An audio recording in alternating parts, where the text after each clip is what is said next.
और वही एक और बड़ी खबर का रुख करते हैं। संजय सिंह की ईडी रिमांड बढ़ा दी गई है। ईडी को संजय सिंह की 3 दिन की रिमांड और बढ़ाई गई है, यानी अब ईडी की तरफ से संजय सिंह से और भी आगे पूछताछ होगी।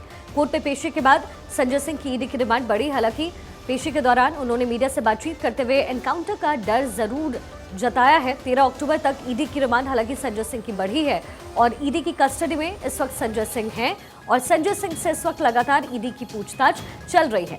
मीडिया से बात करते हुए उनकी तरफ से ये कहा गया कि उन्हें एनकाउंटर का डर है जब कोर्ट में उनकी पेशी हो रही थी, और ये तमाम बातें संजय सिंह की तरफ से कही गई हैं। लेकिन ईडी की रडार पर संजय सिंह है। शराब घोटाले का मामला जिसको लेकर के ईडी की कस्टडी में है और आज पेशी के बाद उनकी 3 दिन की रिमांड और बढ़ा दी गई है।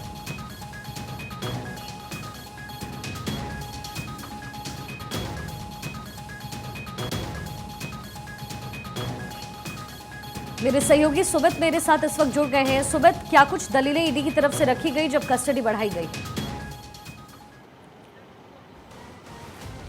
देखिए, आज इस पूरे मामले में संजय सिंह को ईडी ने कोर्ट में पेश किया था और ईडी ने बताया है कि 5 दिनों में अब तक जो जांच हुई है उसमें सबसे अहम जो बात सामने आई है वो ये है कि ईडी की टीम की ओर से चंडीगढ़ में बाकायदा रेड किया गया था और एक व्यापारी के बिजनेसमैन के कहने पर ये रेड की गई थी और इस बिजनेस मैन से लगातार पूछताछ हुई है। बयान भी बाकायदा दर्ज किया गया है और जो भी जानकारी अभी जो मिली हुई है उसको फिलहाल कोर्ट के साथ साझा नहीं किया जा सकता है, क्योंकि इस मामले में ईडी की ओर से जांच जारी है। लिहाजा 5 दिनों की और रिमांड की ज़रूरत है, लेकिन कोर्ट ने 3 दिनों की जो रिमांड है वो ईडी को दी है, यानी कि 13 अक्टूबर तक संजय सिंह जो हैं वो ईडी की रिमांड में रहेंगे। आज सुनवाई के दौरान संजय सिंह के वकील ने भी इस ईडी की रिमांड का विरोध किया और कहा कि इन 5 दिनों में जो पूछताछ हुई है उसमें ऐसा कुछ खास जो है वो पूछताछ ईडी की टीम की ओर से नहीं की गई है। यहाँ तक कि जब 5 दिनों की जो रिमांड मांगी गई थी, कोर्ट ने 5 दिनों की जो रिमांड दिया था उसमें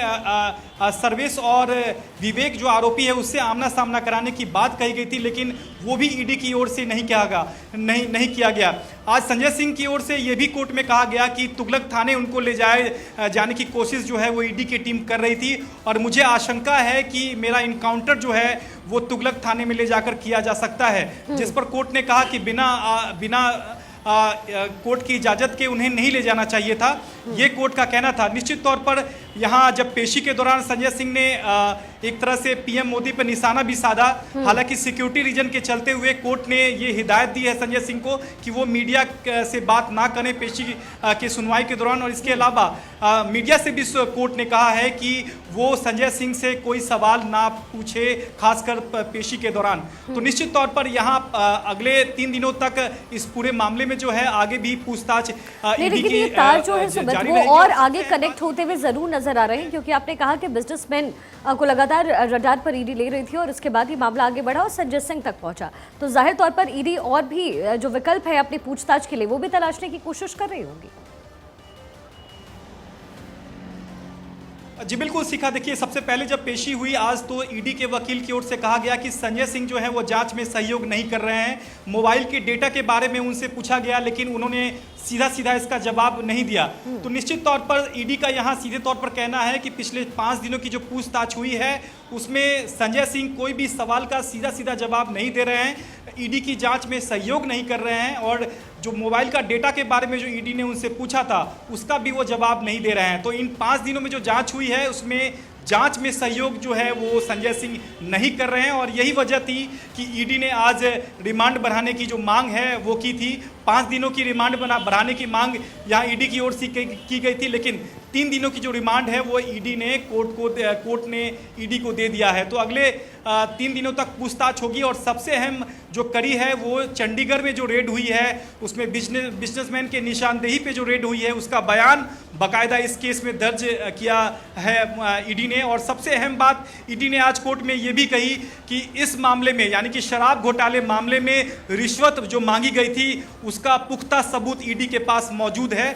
लिहाजा इस मामले में जांच जारी है और संजय सिंह से आगे भी पूछताछ करने की ज़रूरत है, ऐसे में रिमांड की ज़रूरत है। तो 3 दिन की रिमांड अब मिली है। 13 अक्टूबर को दोबारा संजय सिंह को कोर्ट में पेश किया जाएगा, जहां देखना होगा कि क्या और रिमांड की मांग यहां ईडी की ओर से की जाएगी या नहीं। लेकिन ये सीधे सीधे तौर पर जरूर कहा जा सकता है कि 5 दिनों तक जो पूछताछ हुई है उसमें संजय सिंह ने जांच में सहयोग नहीं किया है, ये ईडी का कहना है। तो अगले 3 दिनों तक क्या जांच में सहयोग संजय सिंह कर पाते हैं या नहीं, यह देखना बेहद अहम होगा। अगली सुनवाई में ये साफ हो पाएगा। लेकिन सीधे तौर पर यह जरूर कहा जा सकता है कि यहाँ ईडी कोर्ट में पुख्ता दावा कर रही है कि उसके पास पुख्ता सबूत हैं। इस शराब घोटाले में जो रिश्वत ली गई थी उसके पुख्ता सबूत हैं, लिहाजा इस मामले में आगे भी जांच की ज़रूरत है। यहाँ संजय सिंह के वकील का सीधे तौर पर कहना था कि ईडी की जो जांच है वो सिर्फ दिनेश अरोड़ा के बयान पर आधारित है और दिनेश अरोड़ा जो सरकारी गवाह है वो बार बार अपना बयान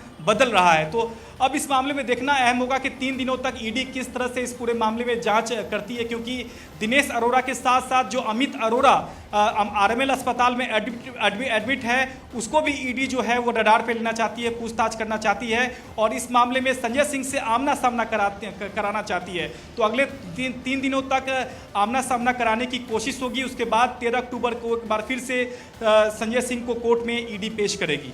और बिल्कुल सुमित, देखिए बड़ी बात इसके अंदर यह है कि जब मनीष सिसोदिया से पूछताछ की जा रही थी तब भी ईडी का यही कहना था कि वो सहयोग नहीं कर रहे, जबकि मनीष सिसोदिया कह रहे थे कि मैं सहयोग कर रहा हूँ। सेम बात ये संजय सिंह को लेकर भी निकल के आ रही। लगातार अपडेट आपसे सुमित लेते रहेंगे। फिलहाल के लिए बहुत बहुत शुक्रिया।